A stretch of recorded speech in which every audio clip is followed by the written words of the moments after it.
Assalamualaikum teman-teman. Perkenalkan, nama saya Yusifa Isabir Winata, absen 36 dari kelas 11 IPS 4. Di sini saya menjelaskan tentang bab 2 subbab 3 yang berjudul Akar-akar Demokrasi di Indonesia. Sebelum itu, mari kita bahas tentang latar belakangnya.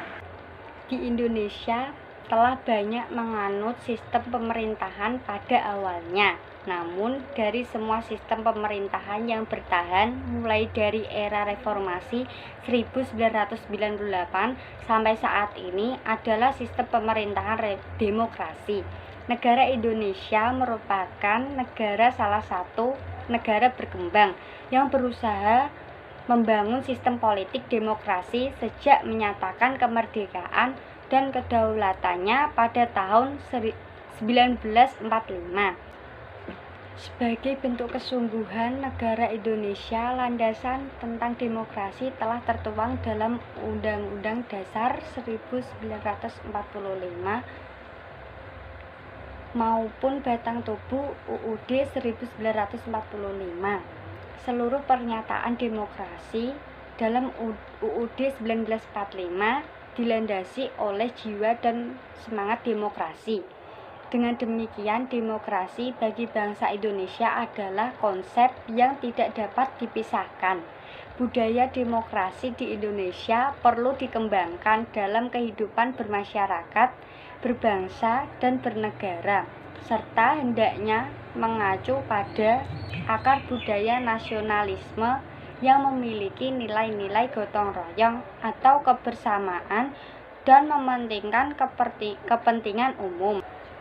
Mari kita bahas tentang rumusan masalahnya. Yang pertama, apa makna demokrasi di Indonesia? Yang kedua, bagaimana prinsip demokrasi di Indonesia? Dan yang ketiga, bagaimana pendidikan demokrasi di Indonesia? Yang pertama, makna demokrasi di Indonesia.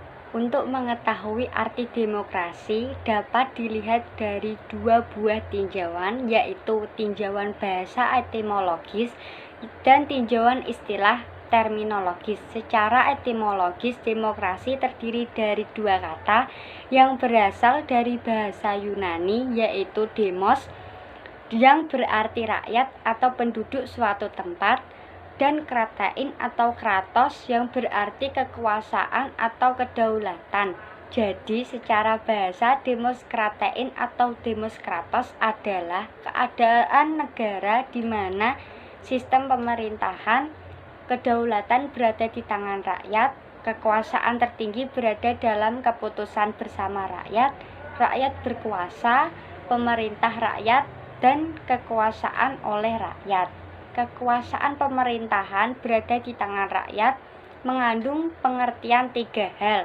Yang pertama, pemerintah dari rakyat atau government of the people. Yang kedua, pemerintahan oleh rakyat atau government by the people. Dan yang ketiga, pemerintahan untuk rakyat atau government for people.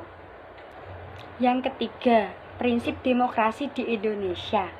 Salah satu pilar demokrasi adalah trias politika yang membagi ketiga kekuasaan politik negara meliputi eksekutif, yudikatif, dan legislatif.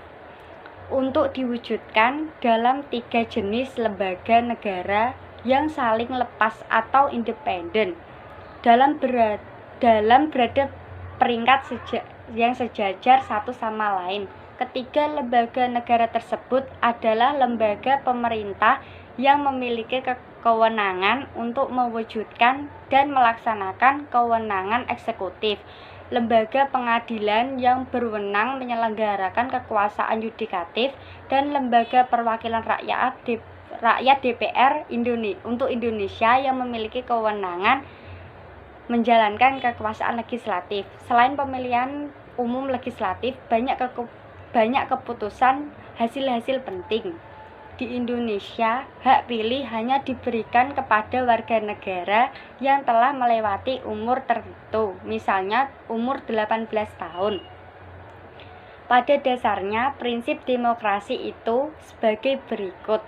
Yang pertama, kedaulatan di tangan rakyat. Kedaulatan rakyat maksudnya kekuasaan tertinggi berada di tangan rakyat. Yang kedua, pemerintahan berdasarkan hukum atau konstitusi.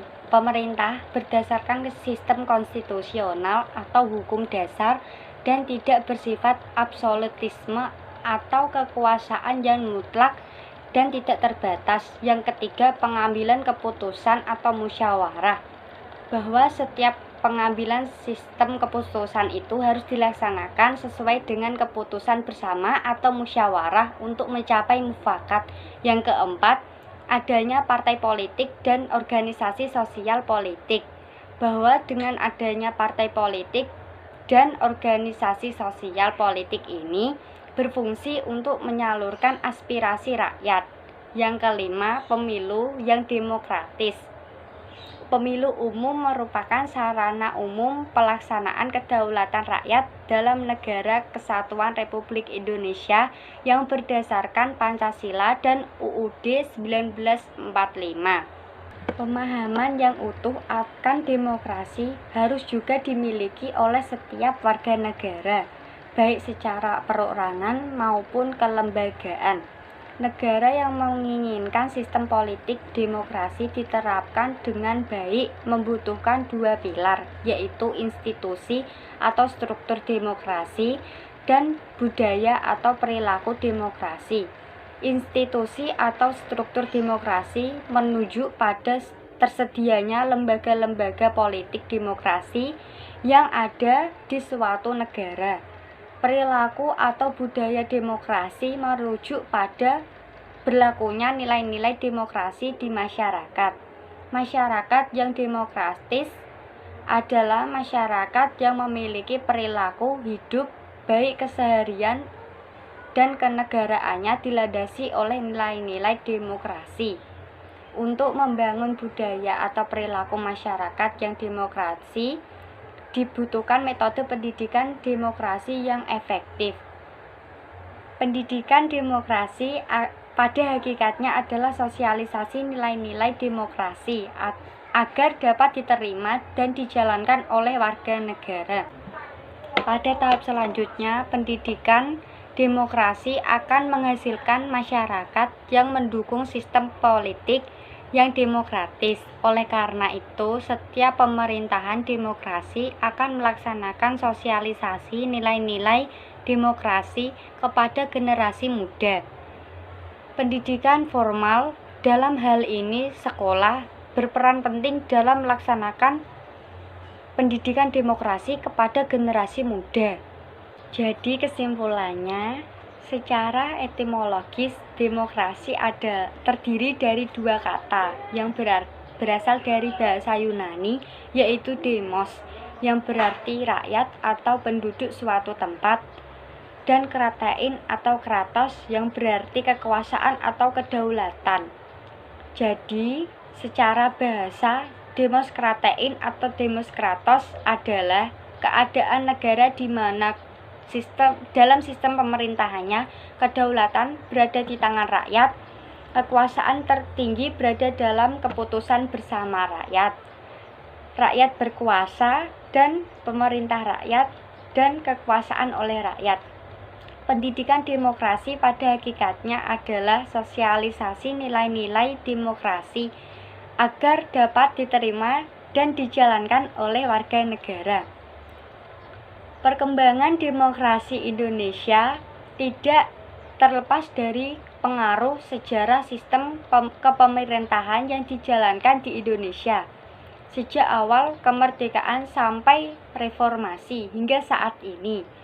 Pada awal kemerdekaan 1950 sampai 1959, Indonesia menjalankan demokrasi liberal, dilanjutkan dengan demokrasi terpimpin pada tahun 1959 sampai 1966. Pada masa pemerintahan Orde Baru dari tahun 1956 sampai 1998, Indonesia bertekad melaksanakan demokrasi yang berlandaskan Pancasila dan Undang-Undang Dasar 1945. Namun, pada kenyataannya hal itu tidak sesuai karena pemerintah cenderung bertindak otoriter. Lalu dilanjutkan masa reformasi 1998 sampai sekarang, di mana masa reformasi demokrasi pada dasarnya demokrasi yang berlandaskan pada Pancasila dan Undang-Undang Dasar 1945. Terima kasih sudah menonton. Maaf jika ada kesalahan kata. Wassalamualaikum warahmatullahi wabarakatuh.